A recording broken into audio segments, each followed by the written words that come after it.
45 a 50 dólares, el oro pasó a 900 dólares la onza, y realmente yo tuve que esperarlo 21 dólares, 21 años para que subiera el dólar, el oro. El oro desde los techos de 900 que tocó en el 80, recién a partir del 2001-2002 pasó a ser negocio, y de 220 dólares la onza empezó la parte buenas y partes malas. Esto lo podemos referenciar tanto a países, lo podemos referenciar tanto a mercados como el oro, el petróleo o países determinados. Para decir sobre el oro, yo le estaba comentando que yo aprendí a hacer análisis técnico con el oro y tuve que esperar 21 años la parte negativa del ciclo, que empezó en 900 en 1980 y recién terminó en 222 la onza en el año 2001, ¿no? El petróleo, por ejemplo, hizo su piso, la parte baja de su ciclo negativo en 1998, estando aquí en México, valía 10 dólares y después se fue hasta el 2008 a 147 dólares, parecía que el petróleo se iba a las nubes. Luego tuvimos una caída estrepitosa de 3 o 4 meses a 33 dólares, luego una subida a niveles de 114 dólares. Bueno, entonces decíamos que son cíclicos porque tiene una parte buena y una parte mala, lo podemos ver en commodities, lo podemos ver en países, y de eso se va a tratar un poco de la presentación que estamos haciendo de estos. Decimos que los mercados, además de cíclicos, son ciclotímicos. ¿Qué significa ciclotímico? Que obviamente cuando está en la parte mala del ciclo, todos odian ese producto. Cuando está en la parte buena del ciclo, todos aman ese producto, ¿no? Por ejemplo, te puedo decir, el EWZ, que es un ETF que estaba, digamos que sigue a Brasil, todos lo amaban en los años 2008, 2009, 2010, porque dio pingües ganancias espectaculares, y hoy todos lo están padeciendo porque el EWZ no para de bajar, que refleja un poquito la cotización del real y lo que está pasando en la bolsa brasileña. Si nos vamos al mercado de monedas, podemos ver que también tenemos un ciclo muy perfecto con respecto al euro. El euro, cuando nació prácticamente estaba debajo de la par en niveles de 0,82, que fue en el año 2000, 2001. De ahí subió hasta 1,60,40 en el 2008, y de ahí llegamos a niveles de 1,04 y hoy andamos en 1,10, ¿no? Es como que el mercado siempre tiene ciclos. Y la ciclotimia hace que en los techos todos los participantes, la mayoría, amen ese producto.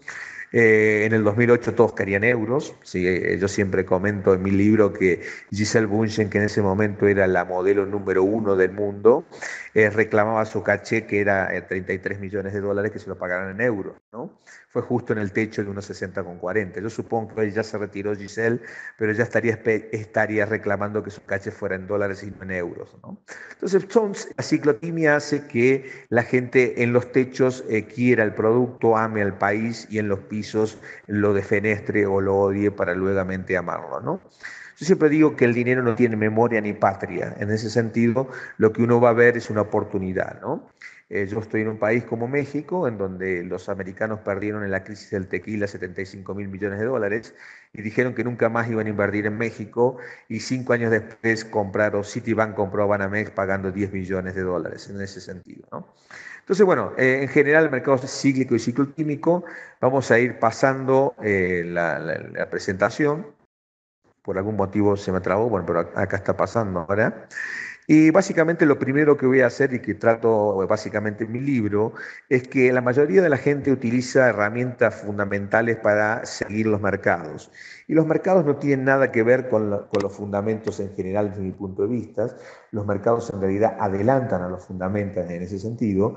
Y por ejemplo, mucha gente pregona que hay una mano mágica en la economía que tiende a que cuando los precios suben mucho de precio, eso va a aumentar la oferta, y en el mediano y largo plazo eso va a generar una caída de precios, ¿no? O sea, si un negocio es rentable, cada vez más va a venir gente a hacer ese negocio hasta que los precios se van a acomodar a la baja. Al revés, cuando hago baja de precios, desincentiva que la gente lo produzca, y va a aumentar no la demanda, pero sí la va a desincentivar la oferta, y automáticamente va a aumentar los precios, ¿no? En definitiva, eso es lo que podemos ver en la economía, pero los mercados se manejan de una forma muy distinta que la economía.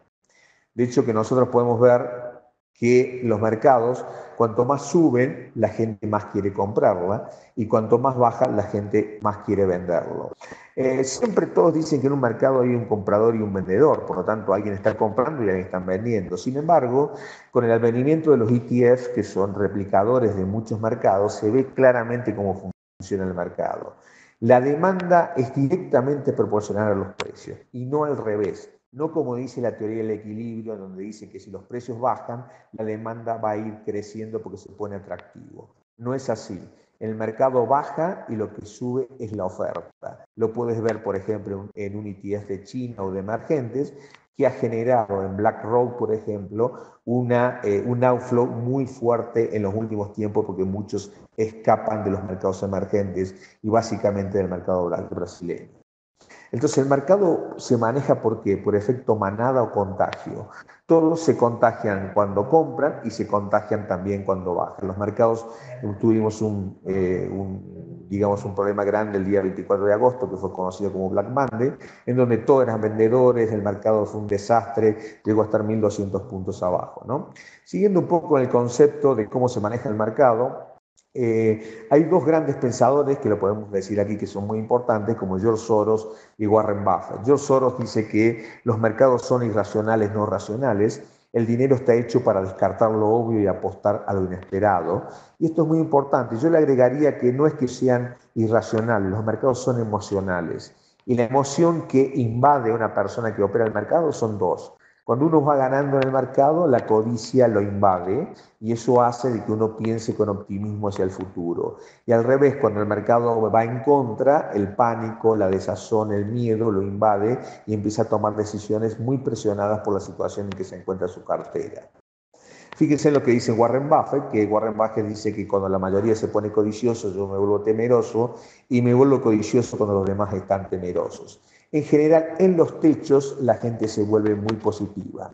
Por ejemplo, yo doy un ejemplo, en este 2000, comenzando en el 2015, en enero estuve dando una conferencia en la Bolsa Mexicana de Valores, había 6 analistas muy reconocidos desde el punto de vista fundamental, en donde decían que era muy seguro invertir en Estados Unidos porque Estados Unidos, su economía estaba en crecimiento y de hecho que lo sigue estando en crecimiento, el desempleo está bajando y sin embargo ustedes ven lo que ha pasado con el mercado, ¿no?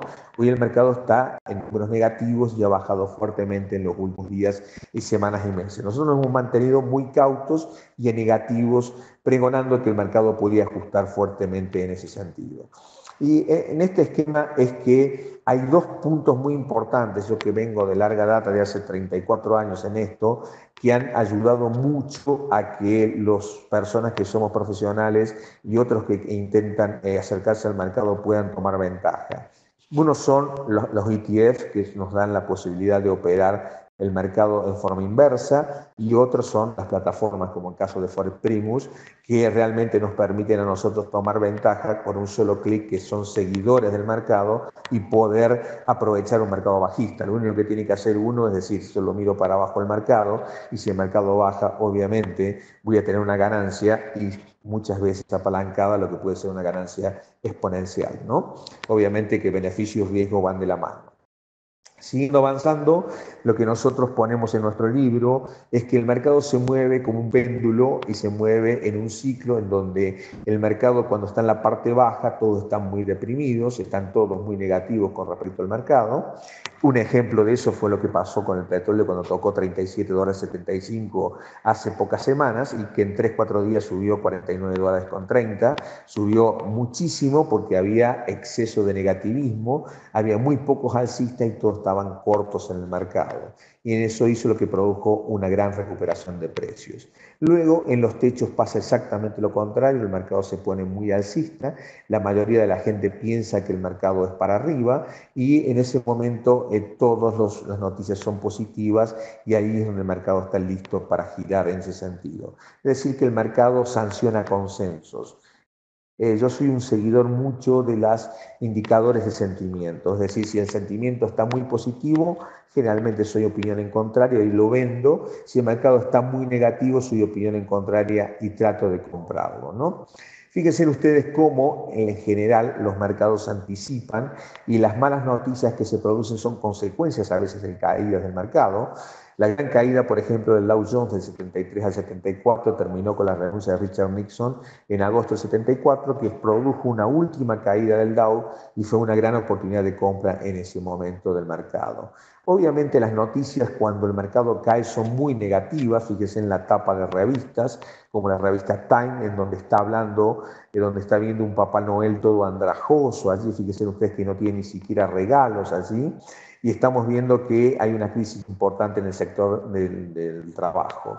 Eso fue en diciembre del 74. Algo muy parecido en el piso fue en el 74-75, la revista Time dice si puede sobrevivir el capitalismo. Lo que hacemos opinión en contraria, decimos cuando aparecen estos titulares que son dramáticos y donde ponen en duda la supervivencia del mismo mercado, son generalmente oportunidades de compra y no de venta. Y cuando hay mucha complacencia o hay mucho optimismo, son oportunidades de venta en el medio y largo plazo. Para que ustedes les muestro. El techo de las tecnológicas, que hoy todavía se mantiene en el Nasdaq 100, porque el compuesto hizo un máximo, el máximo del año 2000 en el Nasdaq, el compuesto fue de 5.132 puntos, el techo que hizo ahora fue 5.231 y en cambio el Nasdaq 100 había hecho el techo en 4.800 y no alcanzó todavía esa marca. Pero fíjense en ustedes cuáles son los titulares en los techos. En los techos, en donde la tecnología estaba de moda, la revista Time decía que en el futuro el hombre, en el año 2000, iba a vivir en Marte, a descubrir otro universo, a controlar el tiempo, a viajar a través del tiempo, que todo lo podríamos hacer por uno mismo, que íbamos a tener un chip en la cabeza, se descubrió el ADN y por lo tanto íbamos a tener clones, y fíjense en lo que había subido el mercado. Eso hace de que mucha gente dice, ¿cómo voy a vender acciones tecnológicas? Y en definitiva, cada vez uno linealmente se van descubriendo nuevas cosas. Y ese fue un techo importantísimo en el Nasdaq. El Nasdaq bajó en 2 años un 80% a continuación.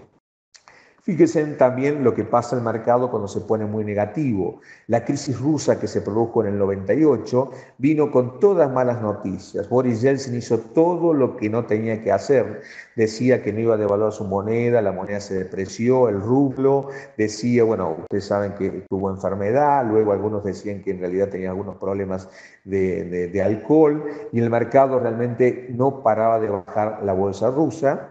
Y después el mercado casualmente termina con la renuncia de Boris Yeltsin y el mercado ya se estaba en recuperación. Es decir, el mercado es anticipación, el mercado hace su piso en medio de grandes malas noticias y hace su pico en medio de buenas noticias. Si ustedes se fijan, el techo de Rusia de 2007 fue coincidente con la tapa de Vladimir Putin en la revista más importante Time. Para que un ruso salga en la tapa de Time realmente tiene que haber pasado lo que pasó en el mercado, una monstruosa subida hablando del milagro ruso. Pero no era oportunidad de compra allí, sino que específicamente lo contrario era una oportunidad de venta, como lo pueden ver ustedes allí. Argentina, los titulares eran dramáticos de los diarios en el 2000-2001. Argentina cambió 5 presidentes. Argentina estaba al borde del abismo y sin embargo allí fue una oportunidad histórica de compra en el 2000-2001. Y luego el mercado en los pisos estaban muy negativos y los mismos medios de prensa 8 años después o 7 años después están marcando de que el gobierno podía dormir la siesta porque realmente era muy seguro Argentina. Es decir, en los techos los titulares son muy positivos y es la trampa que nos hacen los mercados, y en los pisos, en los grandes valles, el mercado, las noticias son muy negativas con respecto. Fíjense en ustedes mismos cuando se crea el euro. La gente cuando se crea el euro y empieza a cotizar el euro en el año 2000, 2001, la gente estaba nostálgica y no tenía mucha fe en el euro. De hecho, que empezó debajo de la par y estuvo en 0,82. Fíjense en ustedes que después de que el euro se pone de moda, en el 2004 los titulares de medios de prensa decían de que el dólar había perdido todo su espacio con respecto al euro. Nadie quiere adquirir dólares en ese momento y esta es la trampa que nos hacen los mercados. Los medios de prensa reflejan lo que está pasando en el mercado, pero no lo que va a pasar. Los mercados, en realidad, cuando ya todo es un consenso muy positivo, lo único que tienen que hacer es bajar. Fíjense que aquí estaba en 1,36 el dólar y el euro se cayó y ahora los titulares pasan a ser como que el euro puede desaparecer. Acá decían de que había que estar en euros, acá decían que había que desaparecer el euro, luego el euro se va nuevamente para arriba y nuevos países reciben con euforia y orgullo el euro. Luego la Quinta Avenida acepta solamente euros en 1,60 y ahí se ponen todos eufóricos, parece que había que tener euros y ese fue el techo histórico que tuvo el euro contra el dólar en 1,60,40, ¿no? Después vamos a ver sobre el ciclo del dólar con el euro. Bueno, esto es algo más que también uno puede mostrar, que yo les decía de cómo el negativismo se pone en los pisos, la revista Time diciendo de si el capitalismo puede sobrevivir, los niveles todos negativos que tenemos de las revistas, como Time también, en esa misma etapa. Y también tenemos la crisis que ya es más cercana para todos ustedes, que fue la crisis de Lehman Brothers. La crisis de Lehman Brothers hizo el punto más álgido en octubre del año 2008 y fíjense en ustedes cómo hubo 4.800 noticias que hablaban de crisis. Los medios de prensa reflejaban un negativismo muy grande para Estados Unidos y para el mundo en general y fue una oportunidad histórica de compra. En ese momento yo recuerdo que los consensos que se miraban era el 10% o 15% de la gente estaba positiva y el 90% negativo, junto cuando el Dow estaba en 7.000, 8.000 puntos y hoy ya lo tenemos en niveles de 16.000, ¿no? Llegando a tocar 18.351 que fue su techo. Los titulares, como les digo, se ponen negativos en los pisos. Fíjense en la revista Time del 75, la del 2008, donde dice que el capitalismo está herido de muerte, que se derrite la teoría económica. En general, en los pisos, los medios de prensa realmente reflejan mucho negativismo y allí es donde se producen las grandes oportunidades de compra del mercado. La del 74 y 77, el problema del desempleo. El 2008 también vuelve el problema del desempleo, el 2008 y 2009, en donde se disparó fuertemente el desempleo y recién en los últimos años y medio, con las políticas de la Reserva Federal, se están poniendo a tono los números de empleo y la economía americana está bajando su nivel de desempleo. Fíjense cómo los mercados son cíclicos y ciclotímicos. Cuando asume Bush, asume con buena popularidad. En el año 2000 asumió, era tapa de la revista Time, y cuando se retira Bush, se retiró como el presidente más impopular de la historia de Estados Unidos, pero fíjense cómo lo que lo anticipa básicamente es el mercado. El mercado se cayó fuertemente de 14.500, Bush, en toda la etapa de Bush, los dos periodos que tuvo, el mercado se cayó muy significativamente, casi un 50%, y eso hace de que los mandatarios, los responsables, sean muy impopulares en ese sentido. En el caso de México tuvimos el presidente que muchos ahora, digamos, ha vuelto el PRI a gobernar México, pero el presidente que antes gobernaba y había tenido un gran prestigio era Carlos Salinas de Gortari. Fíjense en lo que había subido la Bolsa Mexicana de Valores desde la gestión de Salinas. Por lo tanto, Salinas llegó a tener un prestigio muy grande entre el 93 y el 94, fue considerado uno de los presidentes más importantes de México y candidateado a la Organización Mundial de Comercio.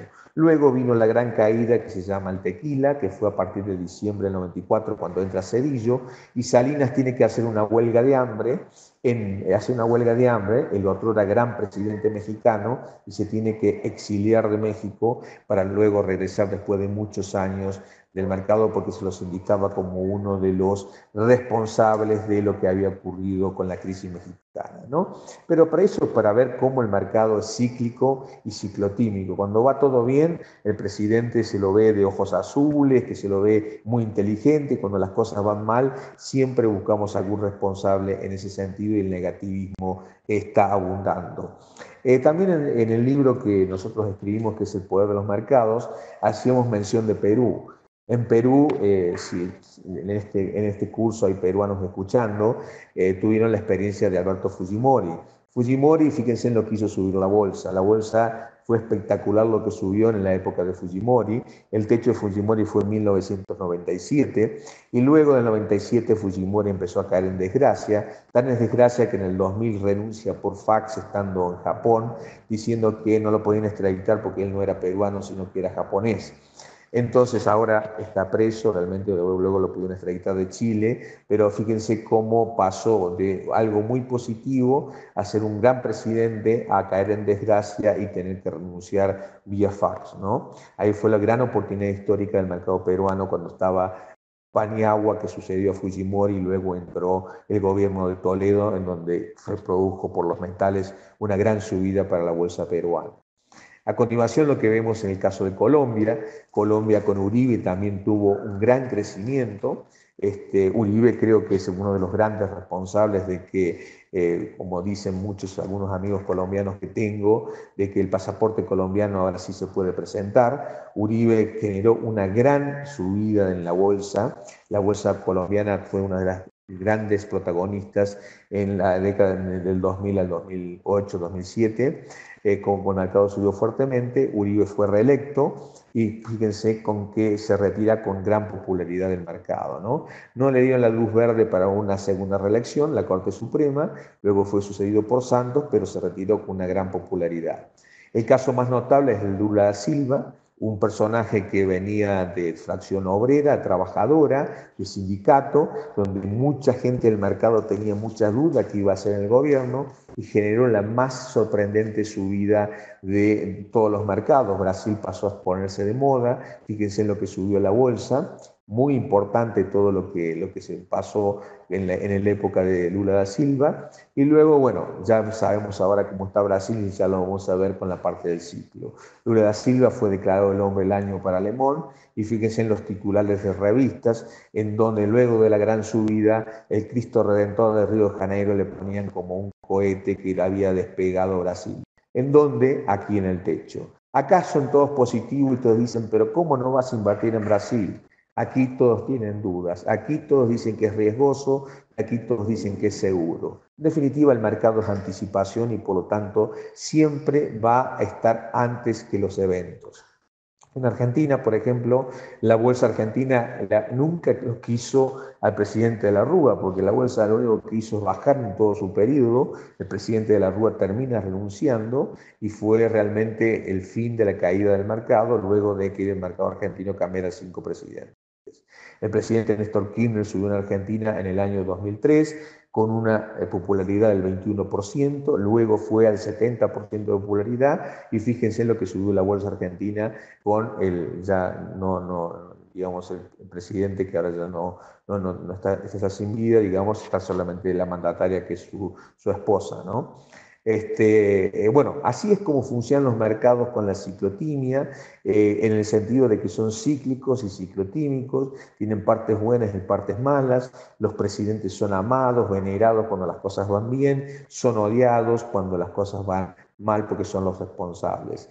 Este es un gráfico que yo muestro de la Bolsa Mexicana de Valores, por ejemplo, en donde la Bolsa Mexicana de Valores ha sido una de las que más ha crecido en la historia, en donde siempre ha demostrado ser un muy buen alternativa de inversión de los fondos, pero generalmente, ¿cuál es la trampa que nos hacen los mercados? Yo siempre doy en los cursos a la gente. El timing es muy importante. ¿Por qué? Porque si uno tiene un mal timing, uno puede entrar en el lugar correcto, en el lugar incorrecto. Si uno se ve en la bolsa mexicana, prácticamente todos los que invirtieron en los últimos 10, 15 años, 20, 5, 2, están ganando dinero en el mercado. Sin embargo, si ustedes se fijan, el mercado no sube linealmente, sino que tiene grandes caídas.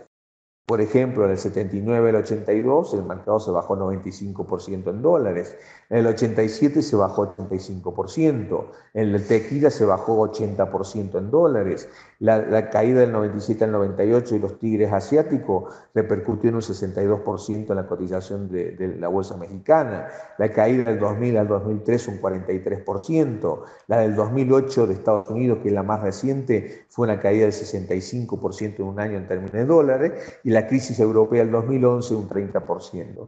¿Cuál es la trampa que nos hacen los mercados en sí? Es que en realidad lo que nosotros vamos a ver es que el mercado cuando está en los techos, las noticias son espectaculares.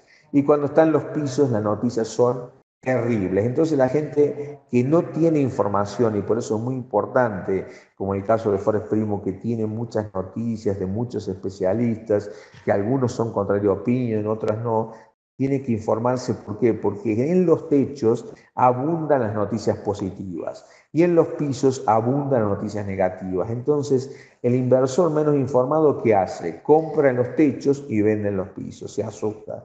Compra en los techos y vende en los pisos. Vamos a ver las noticias para ver, en México lo podría poner para cualquier país de Latinoamérica, para Perú, para Chile, para Colombia, para Brasil mismo, podríamos poner todo lo que son las noticias que uno puede ver a lo largo del tiempo. Por ejemplo, en el 93-94 México había entrado al NAFTA, Salinas de Gortari era candidato a presidente de la Organización Mundial de Comercio, México estaba de moda, para que ustedes tengan idea, los cuadros de Frida Kahlo y los de Diego Rivera eran los más cotizados, en ese momento México estaba con total prosperidad, el mejor libra por libra de Julio César Chávez, la maratón de Nueva York la había ganado un mexicano, y en ese momento fue el techo del mercado en el 94. Aquí fue el techo en octubre del 94 y allí vino lo que se llama el efecto tequila con la devaluación de diciembre de 1994. Fíjense que después que viene la gran caída del 94 del mercado, fíjense en ustedes en el 95 lo que piensan los mercados. Dicen, falló la economía de mercado, CNN está diciendo esto, el fantasma de la pobreza, son todos títulos muy negativos. El mercado ya se empieza a recuperar y el optimismo de los empresarios está por los suelos. Es decir, que el mercado cuando cae genera mucho negativismo y ya cuando el mercado empieza a cambiar de tono, aún dura la depresión de la gente, ¿no? Así se puede ver cada techo y cada piso del mercado. O sea, fuimos a este piso, ahora vemos el techo del año 97-98, se recuperó la bolsa, la gente habla de crecimiento, lo mexicano está de moda de nuevo y esto fue el techo del mercado. Es decir, cuando vemos prosperidad en la bolsa, prosperidad en la economía, es venta de bolsa. Mi maestro me decía que yo nunca perdí dinero comprando cuando hay recesión económica o cuando hay depresión económica o cuando hay guerra, porque ahí el mercado está en un piso, porque el mercado se mueve por psicología de masas. Y al revés, cuando está el crecimiento, la prosperidad es la consecuencia de una fuerte subida bursátil en ese sentido, ¿no? Entonces, fíjense que el mercado en el 97 se cae y todavía estamos teniendo titulares muy positivos acerca de cómo está la economía mexicana. Y así sucesivamente podemos ver la crisis de los tigres asiáticos, cómo le pegó a México, nuevamente se pone negativo en los pisos el mercado, México está en el ojo del huracán, está desacelerando la economía y así es como vamos viendo nosotros cómo se va poniendo el mercado en los pisos y en los techos. Y eso hace básicamente que el mercado en los techos tengan buenas noticias y en los pisos malas. Fíjense en ustedes, Moody's le otorgó a México el grado de inversión digamos, en el techo de marzo del año 2000.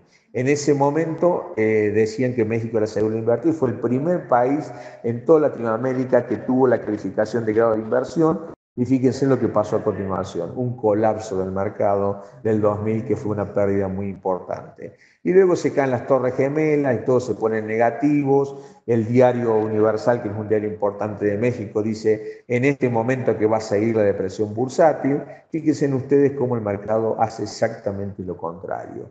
El mercado sanciona los consensos y los medios de prensa lo que reflejan son los consensos en general. Por eso uso mucho los medios de prensa para efectuar opinión en contraria en muchas oportunidades. Por ejemplo, en el 2001 decían que era el grano de la decepción, fíjense lo que subió el mercado, y así sucesivamente. En el 2008 fue esa la riqueza, ustedes saben que Carlos Slim es el latinoamericano más rico de todo la TAM, está entre los 5 más ricos del mundo, es el dueño de Claro, de América Móvil, ¿no? Y realmente, fíjense, ahí fue donde tuvo la gran subida. Nuevamente en los techos del 2008 elevan la calificación crediticia de México y luego ¿qué pasó acá en este techo? Vino la gran caída de Lehman. Cuando viene la gran caída de Lehman, de nuevo los titulares negativos, es la peor crisis de la historia, dice Slim, se desploma el pilar de ingresos, fíjense cómo el mercado se había caído y todas las noticias son negativas, guerra, crisis, desesperanza, y fíjense cómo este medio de prensa dice que mañana empieza el año horrible. El 2008, el 31 de diciembre, decían que el 2009 va a ser un año horrible. Fue un año horrible el 2009, claro. México sufrió la peor crisis en 77 años. Yo creo que el único país que no entró en recesión fue Perú, que creció al 2%, pero la mayoría de los mercados en el 2008, 2009, no soy fundamentalista, en el 2009 entró en recesión, ¿no? Y el 2009 fue una recesión muy grande, sin embargo, fíjense en lo que hizo el mercado de México, subió. Fíjense que el PBI en México bajó 7% en el 2009 y la bolsa mexicana subió acciones 200%, 170%, 140%. Es decir, que el año horrible del 2009 realmente fue un año muy, pero muy positivo para el mercado bursátil. En el 2011 los mercados se recuperan nuevamente y aquí estamos todos muy negativos y aquí realmente la gente se pone muy positiva. En el 2011 dice que va a seguir la fiesta. ¿Y qué pasó a continuación? La bolsa se cayó 30%, ¿no? Fíjense que nuevamente los titulares de los principales medios de prensa se ponen positivos y ahí realmente es una oportunidad de venta y no de compra. O sea, ¿cuál es la trampa que nos hacen los mercados? Es que en los mercados de fondo bursátiles generalmente tienen una tendencia alcista, pero en los picos la gente menos informada, donde recibe una información de que está todo muy bien, compra y vende cuando se asusta mucho que las noticias son muy negativas y realmente termina comprando en los picos o cerca de los picos y vendiendo cerca de los pisos en ese sentido, ¿no? Entonces, en general, la conclusión que yo tengo para darles es que en momentos de muy buenas noticias y euforias se generan grandes techos o picos del mercado, que son oportunidades de venta, luego va a venir una caída. En momentos de muy malas noticias y pánico se generan grandes pisos, que son oportunidades de compra, luego viene el alza. Y lo que es más importante es en momentos de gran divergencia entre el humor de la gente y el mercado, hay grandes rendimientos bursátiles. Es decir, que cuando la calle ríe, o sea, que cuando el pueblo no se siente muy bien, la bolsa ya empezó a llorar y es oportunidad de venta, y al revés, que cuando la calle está llorando, muy probablemente sea una oportunidad de compra de los mercados bursátiles. El mercado también tarda mucho más tiempo en subir que en bajar, lo hemos comprobado con la última crisis, donde el mercado en prácticamente 4 días borró la ganancia de 12 meses que tenía la bolsa americana y muchos mercados emergentes que también sufrieron con esa caída importante. Bueno, básicamente ya entrando un poquito en mercados, mañana vamos a ver Elliott Way y la verdad lo único que quería mostrarles es la forma en que yo miro los mercados. Soy una opinión en contraria, soy una persona que sigue mucho los ciclos y fundamentalmente me gusta vender cuando el mercado sube y comprar cuando el mercado baja. No es fácil. No es fácil determinar exactamente el techo o el piso del mercado, sin embargo creo mucho en la ciclicidad y la ciclotimia de los mercados. El gráfico que les muestro a continuación es el gráfico que yo diría más le debe interesar a los países latinoamericanos, porque los países latinoamericanos son todos comoditizados. Si empezamos por México, México si bien es un país es uno de los más importantes que tiene comercio exterior, porque si comparamos México con respecto a Brasil, que tiene casi el doble de población Brasil, el comercio exterior de México es tan importante como el de Brasil, ¿no? México es uno de los principales exportadores a Estados Unidos y realmente está dentro de los 3 más importantes que les llevan productos a Estados Unidos como la gran maquila, ¿no? Ustedes saben que México, la petrolera de México es estatal, es Pemex. A partir de este nuevo gobierno de Enrique Peña Nieto se hizo una reforma energética con la idea de abrir un poco el esquema petrolero, porque México cada vez está produciendo menos petróleo y lo que está buscando es que se traten de descubrir nuevos pozos y extraer más petróleo, ¿no?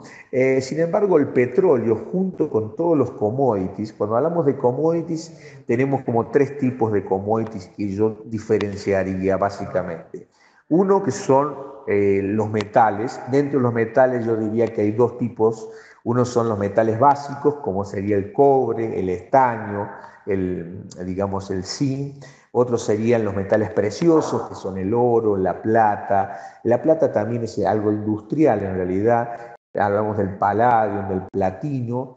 Luego tenemos otros tipos de commodities que son los energéticos, tenemos el gas que se puede operar, tenemos el crudo, y luego tenemos los commodities que son agropecuarios, ¿no? Que en realidad tenemos muchos allí, como la soya, como tenemos el producto como el maíz, como el trigo, que también podemos operar. Cuando digo que somos países comoditizados todos los de Latinoamérica, Perú es un país minero, por ejemplo. Es muy dependiente de lo que hace el cobre, es muy dependiente de lo que hace el oro. Sin embargo, también el Perú ha crecido mucho en la parte de lo que es exportación de productos agrícolas. Chile básicamente diríamos que es cobre, a pesar de que es un país que exporta mucho. Argentina, ustedes saben que es sojero, la soya es el principal producto. Brasil tenemos también que es importante en soya, también tiene Petrobras, que es una petrolera importante. Colombia tiene el café, que es un commodity, también tiene una petrolera que es Pacific Rubiales. Chile, como les digo, tiene el tema del cobre, y México es un país que el 15% de las finanzas, quizás como no soy fundamentalista estoy cometiendo un error, pero debería que ser que más o menos en un porcentaje determinado las finanzas estatales dependen de Pemex y de la petrolera estatal. Ustedes fíjense en el ciclo que tienen los commodities, es un ciclo que inclusive en soja, en productos agrarios es muy claro. El mercado tiene un ciclo muy regular de 30 años. Este gráfico es cortesía de Eleway International, ¿no?, que yo estudié, donde el mercado tiene 10 años positivos y 20 negativos. Este es el petróleo. Estamos hablando de un gráfico desde 1860. Si uno hubiera estado largo en petróleo estos 10 años hubiera ganado. Aquí se tendría que haber retirado porque empezó una tendencia muy dura a la baja. Luego tiene 10 años de nuevo positivo el petróleo, 20 años negativos, 10 positivos, 20 negativos, 10 positivos. En estos 20 negativos el petróleo lateralizó y realmente para la gente que realmente le interesa lo último, el petróleo, a partir del 1972 hubo un gran rally del petróleo que nos llevó prácticamente a los $40 allí, el techo que vimos en las fines de la década del 80, y de ahí el petróleo empezó sus 20 años negativos que recién terminaron en $10 en 1998. De los $10 tuvimos 10 años de locura del petróleo. De 1998 el petróleo subió de $10 a $147, tuvimos un gran rally y de ahí para nosotros empezó un ciclo negativo también de 20 años. Por lo tanto, el petróleo en el ciclo negativo es muy importante tener en cuenta lo siguiente. Fíjense en acá el ciclo negativo, hay rebotes importantes. Fíjense en acá, hay rebotes importantes. Un ciclo negativo significa que el mercado va a perforar mínimos, pero los rebotes y la volatilidad que tiene el mercado es muy importante. Por eso uno debería estar muy atento a poder operar esas recuperaciones. El petróleo ha dado muestra de ello. De $37 saltó a $49 en 3 o 4 días para estar ahora cotizando debajo de los $45 el WTI.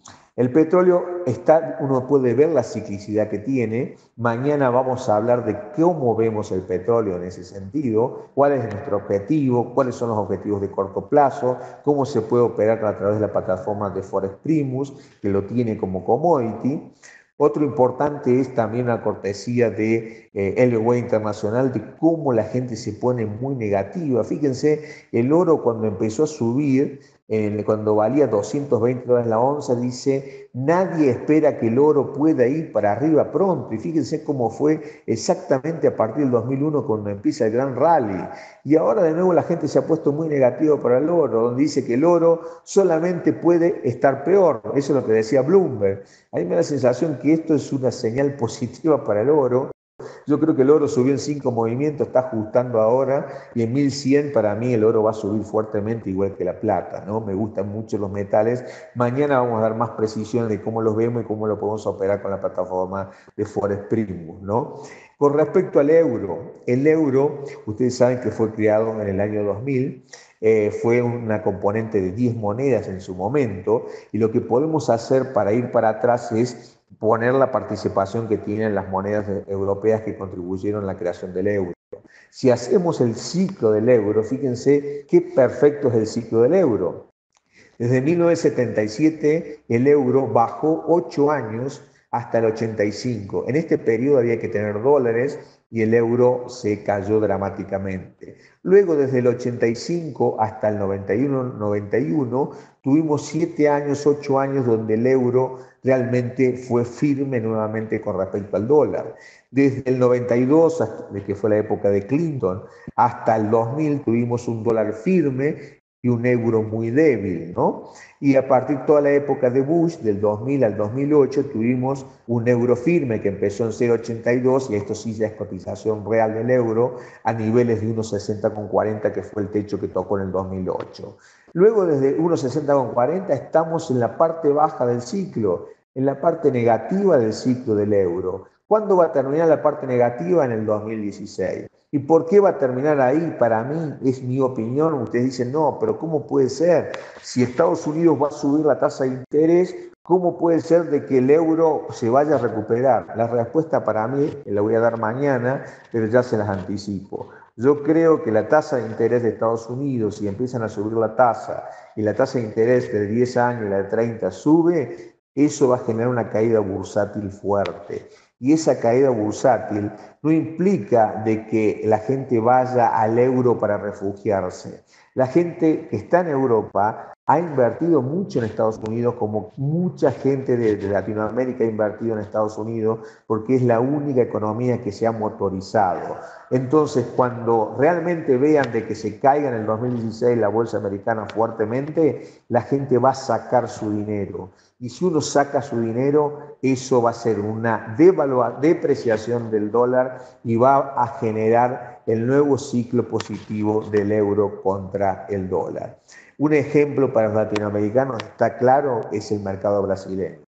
Cuando Lula da Silva asumió, el real estaba cerca de 4 reales por dólar. Cuando Lula, después el real se fue a unos 65, y ahora ¿qué pasó con el mercado? El mercado se va nuevamente a niveles de 4 reales por dólar, ¿no? Por eso todos los mercados son cíclicos y son ciclotímicos. El euro lo es, el oro lo es, el petróleo lo es y el Brasil también lo es. Fíjense en ustedes el gráfico del EWZ.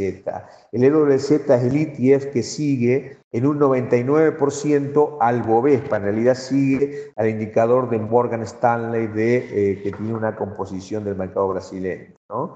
Esta composición hace de que uno pueda seguir el índice en términos de dólares, ¿no? Y fíjense cómo a partir de 2003 el ETF valía